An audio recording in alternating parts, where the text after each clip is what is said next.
levitate now. When I get up all in ya, yeah. We can hear the angels calling us, yeah. We can see the sunrise before us, yeah. And when I'm in that thing, I make that body sing. Di dalam bab ini akan fokus membahas mengenai keterlibatan karyawan yang termaksud kepuasan karyawan, komitmen organisasi, serta sikap dan perilaku positif karyawan. Juga berkaitan dengan pengaruh terhadap kinerja karyawan, ketidakhadiran, dan pergantian karyawan. Nah, di dalam bab ini juga akan dijelaskan mengenai program dan teknik yang dirancang untuk meningkatkan keterlibatan karyawan serta perilaku positif karyawan. Nah, tetapi sebelum itu, perlu kita ketahui terkait apa itu keterlibatan karyawan, kepuasan kerja, komitmen organisasi, dan lain sebagainya. Terdapat pengertian menurut beberapa para ahli. Yang pertama itu dari Scauffelli, Salanova, Gonzales Roma, dan Baker.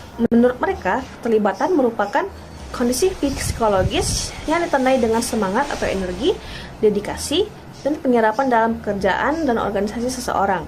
Sedangkan, menurut Mackey dan Schneider, keterlibatan karyawan merupakan karyawan yang sangat terlibat dan sangat antusias dengan pekerjaan mereka, serta berkomitmen pada pekerjaan dan organisasi mereka, dan diasumsikan bahwa kondisi ini membuat mereka lebih termotivasi, produktif, dan lebih memungkinkan untuk terlibat dalam perilaku kerja yang positif. Nah, sehingga dapat disimpulkan bahwa keterlibatan karyawan merupakan suatu kondisi psikologis yang ditandai dengan semangat, dedikasi, dan penyerapan dalam pekerjaan atau organisasi seseorang. Nah, kemudian terdapat beberapa faktor yang membuat karyawan mau terlibat.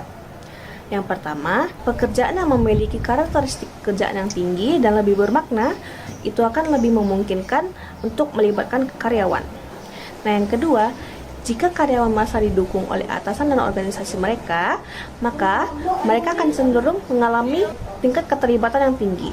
Dan yang ketiga, itu ada diakui dan diberi penghargaan atas prestasi seseorang dan bekerja di organisasi yang memperlakukan seorang secara adil, maka semuanya akan berkontribusi terhadap keterlibatan karyawan. Nah, berikutnya di sini kita akan membahas mengenai kepuasan kerja. Kepuasan kerja adalah perasaan dan sikap positif dan negatif seseorang terhadap pekerjaannya. Nah, terdapat dua pendekatan untuk mengukur sejauh mana karyawan itu puas dengan pekerjaannya sendiri. Nah, yang pertama, itu ada pendekatan global. Pendekatan global itu mempertimbangkan kepuasan kerja secara keseluruhan. Nah, cara memandang kepuasan kerja ini hanya menanyakan apakah karyawan merasa puas secara keseluruhan dengan menggunakan jawaban ya atau tidak, skala penilaian tunggal, atau sekelompok kecil item yang mengukur kepuasan kerja global. Lalu yang kedua, ada pendekatan aspek. Pendekatan aspek ini menganggap kepuasan kerja terdiri dari perasaan dan sikap tentang sejumlah elemen atau aspek pekerjaan yang berbeda. Misalnya, kepuasan keseluruhan mungkin merupakan gabungan dari berbagai faktor, yaitu kepuasan dengan gaji, jenis pekerjaan itu sendiri, kondisi kerja, jenis pengawasan, hubungan dengan rekan kerja, serta peluang untuk promosi dan kemajuan. Pendekatan aspek juga mempertimbangkan masing-masing aspek secara individual, dengan asumsi bahwa seorang pekerja tertentu mungkin akan merasa cukup puas dengan beberapa aspek, seperti jumlah gaji, tetapi tidak puas dengan aspek lainnya, seperti kualitas pengawasan dan peluang untuk promosi. Nah, selanjutnya ada pengukuran kepuasan kerja. Terdapat beberapa kendala di dalam pengukurannya. Yang pertama, kepuasan kerja dapat dimoderasi oleh persepsi pekerja individu. Misalnya, meningkatkan lingkungan kerja dapat mempengaruhi kepuasan kerja bagi sebagian karyawan, tetapi tidak bagi karyawan yang lain, karena tidak semua orang itu merasa tidak puas dengan lingkungan tersebut. Nah, hal ini disebabkan karena karyawan yang berbeda itu mungkin memandang pekerjaan yang sama itu secara berbeda, dan persepsi individu itulah yang menentukan apakah seorang karyawan puas dengan pekerjaannya atau tidak. Nah, yang kedua, itu ada pengukuran kepuasan kerja yang sering bergantung pada laporan individu yang dapat menjadi tidak akurat. Nah, misalnya, terdapat perbedaan tingkat kepuasan pada pengisian kuesioner dan saat wawancara langsung. Hal ini dikarenakan karyawan mungkin tidak dapat selalu melaporkan perasaan mereka yang sebenarnya. Berikut materi dari saya, selanjutnya akan dilanjutkan oleh rekan saya. Terima kasih. Baik, selanjutnya itu survei standar kepuasan kerja. Dua survei standar kepuasan kerja yang paling banyak digunakan yaitu MSK dan GDI. MSK adalah skala penilaian multi-item yang meminta pekerja untuk menilai tingkat kepuasan atau ketidakpuasan mereka dengan 20 aspek pekerjaan, termasuk kompetensi supervisor, kondisi kerja, kompensasi, variasi tugas, tingkat tanggung jawab pekerjaan, dan peluang untuk maju. GDI itu lebih ringkas daripada MSK dan mengukur kepuasan dengan 5 aspek pekerjaan, yaitu pekerjaan itu sendiri, supervisi, gaji, promosi, dan rekan kerja. Selanjutnya yaitu kepuasan kerja dan kinerja pekerjaan. Mayo dan kolengannya menyarankan bahwa kepuasan karyawan dengan hubungan sosial di tempat kerja dapat meningkatkan produktivitas. Teori motivasi kerja seperti teori dua faktor Herzberg dan model karakteristik pekerjaan juga menekankan pentingnya kepuasan kerja dalam menentukan motivasi. Penelitian menunjukkan bahwa kepuasan kerja terkait erat dengan konteks sosial dan ekonomi, seperti keamanan kerja, gaji, dan kondisi kerja. Perbedaan tingkat kepuasan kerja juga ditemukan antara pekerja di negara maju dan berkembang. Pekerja di negara maju lebih puas dengan pekerjaan yang menawarkan variasi tugas dan otonomi. Hal ini terlihat dari penelitian di Amerika Serikat, Australia, Kanada, dan Belanda. Selanjutnya yaitu studi menunjukkan adanya korelasi sedang antara kepuasan kerja dan kinerja, tetapi hubungan kausalnya kompleks. Teori Porter-Lawler mengusulkan bahwa penghargaan dari kinerja yang baik dapat meningkatkan kepuasan kerja. Namun kepuasan dan kinerja tidak langsung terkait. Kepuasan kerja mungkin lebih erat kaitannya dengan kinerja dalam pekerjaan yang kompleks. Persepsi keadilan dalam pembayaran gaji juga dapat mempengaruhi hubungan ini. Ketidakpuasan dapat muncul jika pekerja merasa pembayaran mereka tidak adil. Jadi, kepuasan kerja dan kinerja saling terkait, namun hubungan dipengaruhi oleh berbagai faktor seperti penghargaan, kompleksitas pekerjaan, dan rasa keadilan. Selanjutnya ada definisi dan dimensi komitmen organisasi. Yang pertama itu ada definisi komitmen organisasi. Komitmen organisasi adalah sikap dan perilaku pekerja terhadap keseluruhan organisasi, melibatkan penerimaan tujuan dan nilai, serta keinginan untuk tetap bersama organisasi. Yang kedua itu ada dimensi komitmen organisasi. Yang pertama itu ada komitmen afektif, keterikatan emosional pekerja terhadap organisasi. Yang kedua itu ada komitmen kontinuan, komitmen karena biaya yang terkait dengan meninggalkan organisasi. Yang ketiga itu ada komitmen normatif, rasa tugas atau kewajiban untuk tetap dengan perusahaan. Selanjutnya itu ada komitmen organisasi dan kepuasan kerja. Yang pertama itu ada hubungan antara komitmen dan kepuasan kerja. Kedua konsep ini sangat terkait dengan korelasi positif yang tinggi. Beberapa pekerja mungkin merasa bahwa mereka puas hanya karena mereka loyal terhadap organisasi. Yang kedua itu ada faktor-faktor yang mempengaruhi, seperti nilai-nilai organisasi, keadilan imbalan, dan persepsi kesesuaian antara nilai dan tindakan organisasi mempengaruhi komitmen dan kepuasan. Selanjutnya itu ada dampak perampingan dan pengaruh usia. Yang pertama itu dampak perampingan. Perampingan atau downsizing dapat menurunkan komitmen dan kepuasan, terutama jika pekerja merasa terancam. Namun, penjelasan yang baik dari manajemen dapat mengurangi dampak negatif. Yang kedua itu ada pengaruh usia, pendidikan, dan masa kerja. Pekerja yang lebih tua, lebih terdidik, dan dengan masa kerja lebih lama, cenderung memiliki komitmen yang lebih tinggi terhadap organisasi. Selanjutnya itu ada sikap karyawan dan kehadiran karyawan. Yang pertama itu ketidakhadiran sukarela versus tidak sukarela. Ketidakhadiran sukarela terjadi karena keinginan untuk melakukan hal lain. Sedangkan ketidakhadiran tidak sukarela biasanya terjadi karena sakit. Ketidakhadiran sukarela cenderung lebih terkait dengan kepuasan kerja. Yang kedua itu ada pengaruh kepuasan kerja. Seperti penelitian menunjukkan hubungan negatif antara kepuasan kerja dan ketidakhadiran sukarela. Pekerja yang lebih puas cenderung lebih jarang absen secara sukarela. Selanjutnya ada pergantian karyawan dan niat turnover. Pergantian sukarela versus tidak sukarela. Pergantian sukarela terjadi ketika pekerja yang kompeten meninggalkan pekerjaan mereka yang dapat merugikan organisasi. Turnover biasanya dipengaruhi oleh kurangnya kepuasan kerja dan komitmen. Yang kedua itu ada niat turnover. Mengukur niat pekerja untuk berhenti dapat membantu organisasi memahami potensi turnover dan mencegah hilangnya pekerja yang berharga. Selanjutnya ada faktor-faktor yang mempengaruhi pergantian karyawan, pengaruh penghargaan, pengaruh dan keadilan. Pekerja yang merasa kurang dihargai, tidak memiliki pengaruh dalam organisasi, atau merasa diperlakukan tidak adil, lebih cenderung meninggalkan pekerjaan mereka. Rasa kepemilikan dan partisipasi dalam pengambilan keputusan dapat meningkatkan kepuasan kerja dan komitmen. Materi selanjutnya yaitu meningkatkan keterlibatan karyawan, kepuasan kerja, dan komitmen organisasi. Pertama ada perubahan struktur pekerjaan. Perubahan struktur pekerjaan ini mencakup beberapa teknik untuk meningkatkan keterlibatan karyawan dan kepuasan karyawan melalui perancangan ulang tugas dan tanggung jawab mereka. Yang pertama ada rotasi pekerjaan, yaitu yang melibatkan pemindahan karyawan secara berkala antar tugas untuk mengurangi kebosanan dan meningkatkan keterampilan. Kedua ada perluasan pekerjaan, yaitu yang menambahkan variasi dalam tugas dan membuat karyawan merasa lebih berharga dan termotivasi. Ketiga ada pengayaan pekerjaan. Ini meningkatkan otonomi dan tanggung jawab dengan memberikan karyawan lebih banyak kontrol atas perencanaan dan pelaksanaan tugas, seperti tim produksi yang mengelola pengendalian kualitas dan penilaian kinerja. Teknik-teknik ini bertujuan untuk membuat pekerjaan lebih bermakna dan menantang, sehingga dapat meningkatkan motivasi, kepuasan, dan komitmen karyawan. Yang kedua ada perubahan struktur gaji. Perubahan struktur gaji ini melibatkan penyesuaian sistem kompensasi untuk meningkatkan motivasi dan kepuasan karyawan.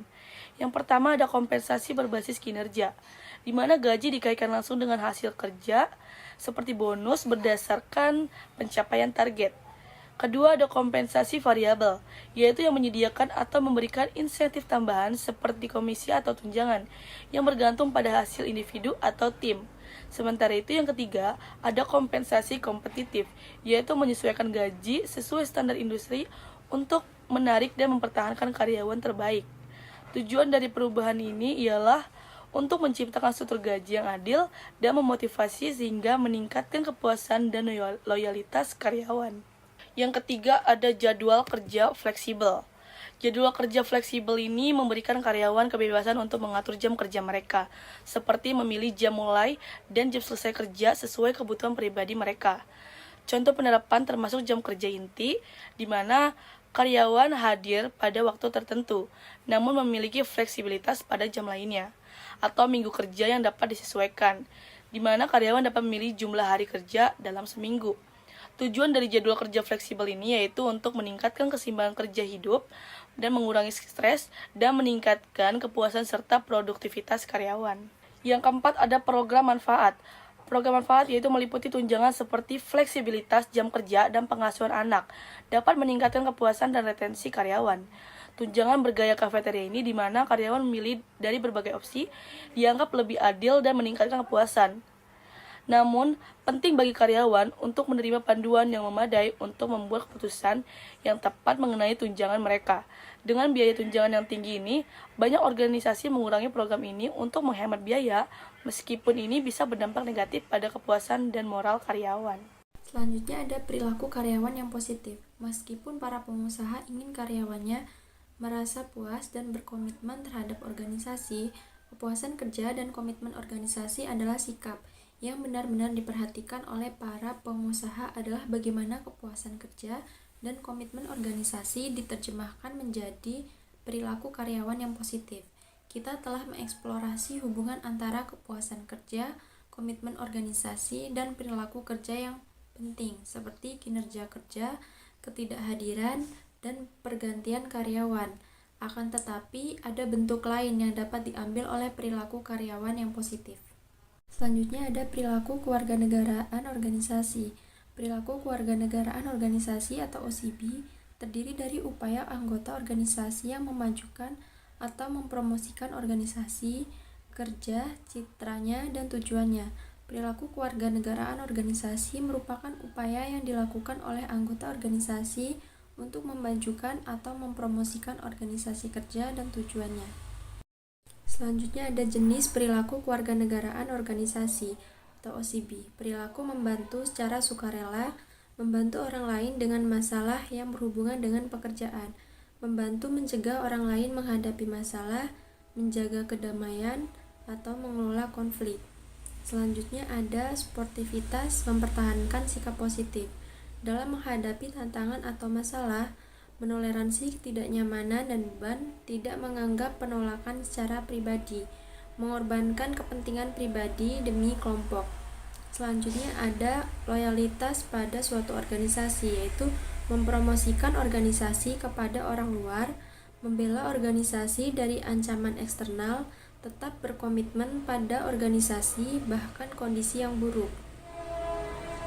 Selanjutnya ada kepatuhan organisasi, menerima dan mematuhi aturan dan prosedur organisasi, tepat waktu, tidak membuang-buang waktu. Selanjutnya ada inisiatif individu secara sukarela mengambil tugas tambahan, menjadi sangat kreatif dan inovatif dalam pekerjaan seseorang, mendorong orang lain untuk melakukan yang terbaik, melampaui panggilan tugas. Selanjutnya ada kebijakan sipil berpartisipasi dalam tata kelola organisasi, menjaga organisasi, misalnya keluar dari pekerjaan. Pengembangan diri bekerja secara sukarela untuk meningkatkan pengetahuan dan keterampilan seseorang, mempelajari keterampilan baru yang akan membantu suatu organisasi. Selanjutnya ada pengaruh positif dan kesejahteraan karyawan. Penelitian dalam 2 dekade terakhir menunjukkan bahwa emosi positif atau afek positif berperan penting dalam mempengaruhi sikap dan perilaku karyawan, seperti kepuasan kerja dan perilaku positif di tempat kerja.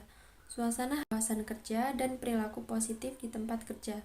Suasana hati yang positif berkontribusi pada peningkatan kepuasan kerja, yang kemudian berpengaruh pada hasil kerja seperti kinerja, ketidakhadiran, dan pergantian karyawan. Manajer yang memiliki disposisi afektif positif cenderung lebih puas dengan pekerjaan mereka dan menunjukkan kinerja yang lebih baik dibandingkan dengan mereka yang memiliki disposisi afektif negatif. Selanjutnya, ringkasan dari materi ini yaitu kepuasan kerja, yang melibatkan perasaan dan sikap positif yang dimiliki seseorang terhadap suatu pekerjaan, dapat dikonseptualisasikan dalam istilah keseluruhan atau global, atau dalam istilah komponen spek tertentu dapat diukur melalui wawancara atau dengan instrumen laporan diri. Ukuran laporan diri yang paling banyak digunakan adalah kuesioner kepuasan Mistak dan indeks deskriptif pekerjaan. Penelitian menunjukkan bahwa ada sedikit hubungan positif antara kepuasan kerja dan kinerja pekerjaan. Meskipun hubungan tersebut dapat dimoderasi oleh variabel lain seperti penerimaan penghargaan kerja, kepuasan kerja berkorelasi positif dengan komitmen organisasi atau perasaan dan sikap karyawan terhadap keseluruhan organisasi kerja. Selanjutnya ada program yang dirancang untuk meningkatkan kepuasan kerja, mencakup perubahan dalam struktur pekerjaan melalui teknik seperti rotasi pekerjaan, perluasan pekerjaan, dan pengayaan pekerjaan. Teknik peningkatan kepuasan lainnya menyarankan perubahan struktur gaji dengan menggunakan metode seperti gaji berbasis keterampilan, program gaji berdasarkan kinerja seperti gaji berdasarkan prestasi, pembagian keuntungan, atau pembagian laba yang terkadang bergantung pada kinerja kelompok yang efektif, jadwal kerja yang fleksibel seperti minggu kerja yang dipadatkan, dan waktu fleksibel, meningkatkan kepuasan dengan memberi pekerja kendali yang lebih besar atas pekerjaan mereka. Metode lain untuk meningkatkan kepuasan melibatkan peningkatan tunjangan yang terkait dengan pekerjaan. Selanjutnya itu cobalah untuk memberikan contoh masing-masing jenis OCB untuk pekerjaan ini. Perilaku positif karyawan di luar rutinitas pekerjaan normal disebut perilaku kewarganegaraan organisasi, dan ini berhubungan positif dengan hasil kerja yang diinginkan. Baru-baru ini penelitian difokuskan pada peran afek positif dalam perilaku karyawan. Dengan kepuasan kerja, memediasi hubungan antara afek dan hasil kerja. Penekanan pada sikap, emosi, dan perilaku karyawan yang positif ini mencerminkan perhatian psikologi terhadap fungsi organisasi dan kesejahteraan karyawan.